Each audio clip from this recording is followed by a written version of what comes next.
This is the current US president, shaking hands with air. Twice. And this is him completely forgetting that he already shook this man's hand only a few seconds ago. You're probably wondering why I'm showing you this. Well, I strongly believe that this old man is experiencing serious physical and mental decline. And for the longest time, I actually thought this was just what happens as you get old. But the truth is, we all have a choice as we age. Tired, forgetful, and confused, or not. This isn't me saying you need to be a bodybuilder. But there is a clear difference in the state of these two elderly men. And if I was a gambling man, then I'd wager that there's one major thing to thank for that. See, there's this thing I've been looking into.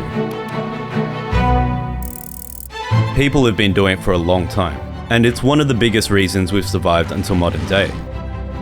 Civilizations throughout history have all written about this mystical medicine that prevents sickness and makes you physically stronger. It didn't matter if you were young. It didn't matter if you were old. It didn't matter if you were rich or poor, man or woman. Anyone who took this mythical drug would suddenly also feel happier, more focused, and full of energy. So what is this ancient medicine I'm talking about?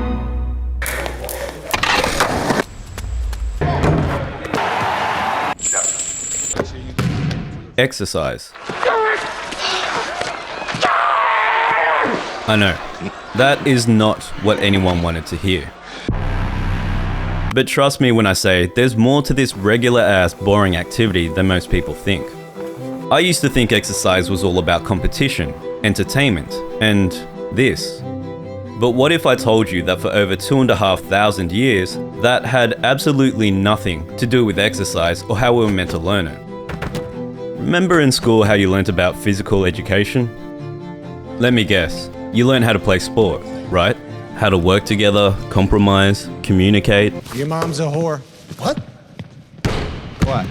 Don't get me wrong, they're all great skills to have, but nothing to do with physical education as it was meant to be taught.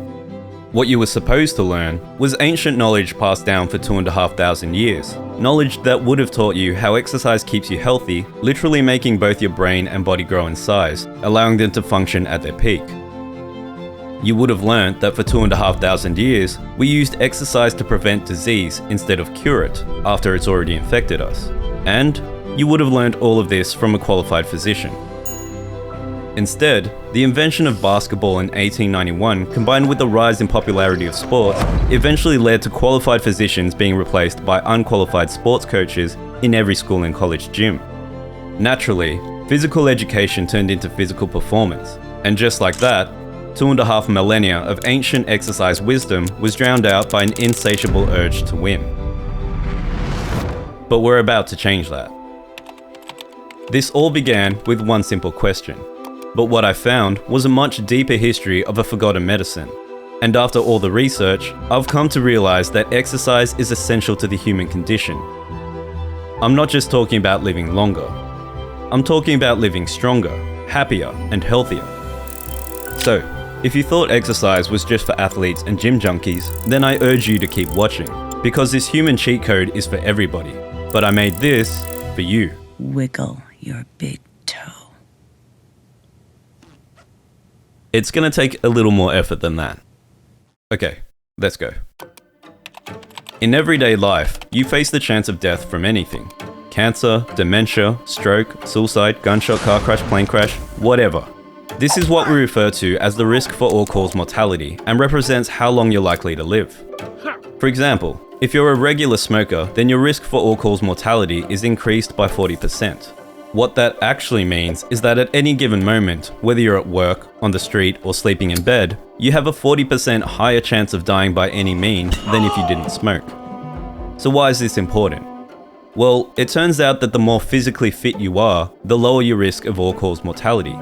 To be more specific, if you're unfit, I don't mean fat or obese, but physically unfit from lack of exercise, then simply getting your fitness level up to just above average would make you 300% less likely to die at any given moment. And the best part is, I can tell you how to get there with only 30 minutes of exercise 3 times a week. But first, we need to learn how it affects the brain and body. During exercise, the chemicals dopamine, serotonin, and norepinephrine get released into the brain. I'm not going to explain the entire function of each chemical, but just know that together they make you feel happier, more focused, less stressed, and less anxious. I feel like I need to tell you that I'm grossly underselling and oversimplifying everything here, but if you work out, you'll know exactly what I'm talking about. BDNF, which stands for Brain-Derived Neurotrophic Factor, is a protein also released in the brain. It improves your memory, your mood, and your ability to learn new things.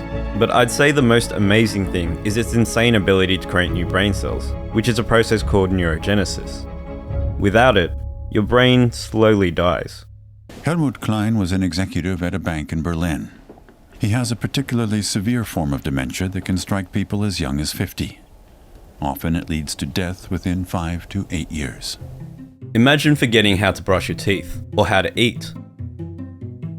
So if you're feeling stressed, anxious, or depressed, exercise. If you want to improve your focus, memory, and learning, exercise. And if you want to protect your brain from disease and decline, then I have a 30-minute exercise for everyone. But there is just one last thing we need to discuss for everything to make sense. You probably already know that you breathe air in because you need oxygen to live. Well, you need that oxygen because it gets absorbed into your bloodstream via your lungs. The oxygen-enriched blood then travels back to the heart where it gets pumped out to the rest of your body for energy. The stronger your heart, the more efficient you are at delivering oxygen to your muscles and the more oxygen you can use per minute. This can be calculated as a number which we refer to as your VO2 max. Volume, oxygen, maximum. If all of that was a little confusing, then just remember this. The reason you want to know your VO2 max is because it's a direct measure of your level of fitness. And if you remember from before, the higher your fitness, the lower your risk for all-cause mortality. Thus, increasing your VO2 max decreases your risk of death. And the way we can best achieve this is through high-intensity exercise. First, you'll need to measure your VO2 max, which you can do by using any free calculator online. Once you have that number, use this table to get an idea of where you stand, then aim for above average to elite level fitness, depending on the results you want. A way to achieve this is using the 4-on 4-off method. 4 minutes of high intensity exercise like running, cycling, or preferably circuit training, then resting for 4 minutes, and repeating this cycle 4 times per session, 3 times a week. The aim is to set the pace so that you're suffering for the final 90 seconds of every 4 minutes. The more often you do this, the higher your VO2 max, and consequently, the lower your risk of death. But there is a catch. You cannot stop exercising, because the moment you do, the benefits slowly reverse, whether you're 30 or 80. Thanks for watching, guys. Like, subscribe, and share this with anyone that needs it. Do it!